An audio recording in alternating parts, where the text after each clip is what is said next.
It's all well and good to talk about empowering ourselves, empowering other women, empowered women, but what are we actually talking about? What specific actions are we taking? Are we taking enough of them, and can we raise our game? And specifically and concretely, takes actions to help other women who are maybe more junior than you, less experienced than you, or even your peers to press ahead in their careers. In this video, I'm going to challenge you to raise your game. You might be great already. I'm going to ask you to take it to the next level. And I want to ask you to reach out to those that empowered you and specifically made a difference for you and let them know.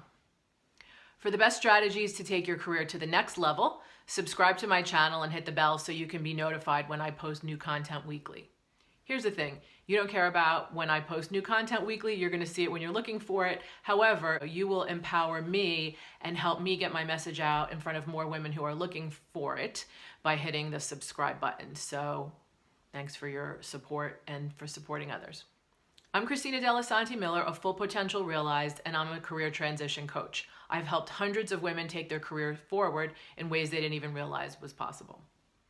I spent about 20 years in big corporates, consulting to leaders, building more inclusive cultures, and running talent processes.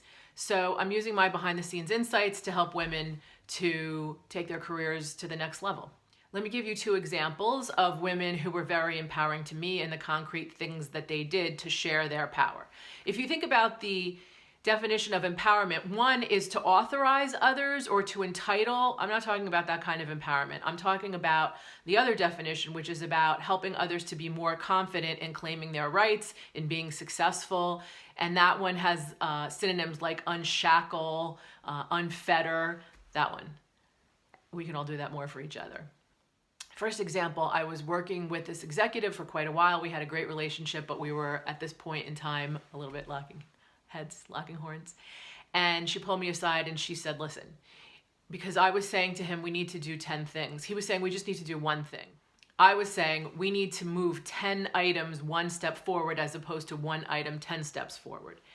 And he was really focused on one thing. And I was like, that's not what's needed. That's not going to work. And she pulled me aside and she said, just tell him it's one thing. It doesn't matter. He doesn't care. The strategy, you have to communicate it in a way that he's going to hear you. And when you're fussing about if it's 10 things or one thing, he's not listening. So tell him it's one thing, or at most tell him it's two things, and then bucket it that way. Right? Very practical. So why was this so empowering?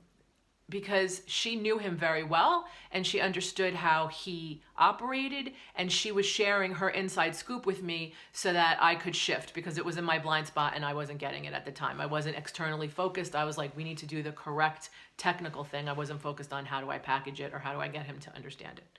So her sitting down with me and taking time out of her busy schedule to help me understand how to get it done was enormously valuable. And I did what she said and we were fine. In that same group, another woman executive pulled me aside and said, I want you to pay attention to his mouth. Excuse me?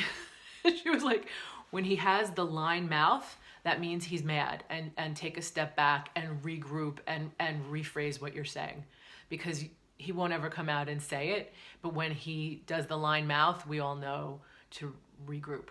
I don't know that you saw that or that you understand that. So start paying attention to that. Thank you for that. So then I started to notice the line mouth, and then when that happened, I, recalibrated, and kind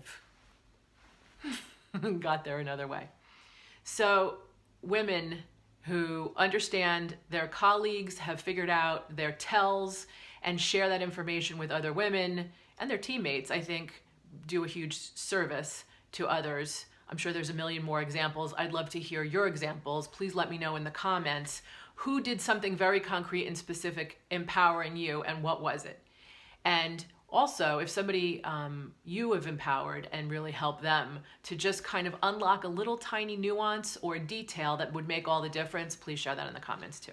So I'm going to really challenge you to reach out to those who have helped you and to continue to press farther and more powerfully in terms of who you're supporting to really help them to be successful.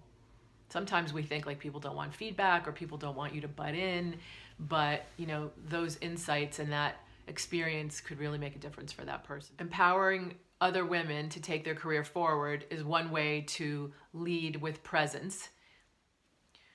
If you'd like additional insights on positioning yourself as a high performance leader, as high potential and promotable, grab my free cheat sheet at fullpotentialrealized.com/positioning. Thank you for watching this video. Please give it a like, share it with your friends, comment, and subscribe to the channel if you haven't done so. Thanks. I look forward to seeing you next time.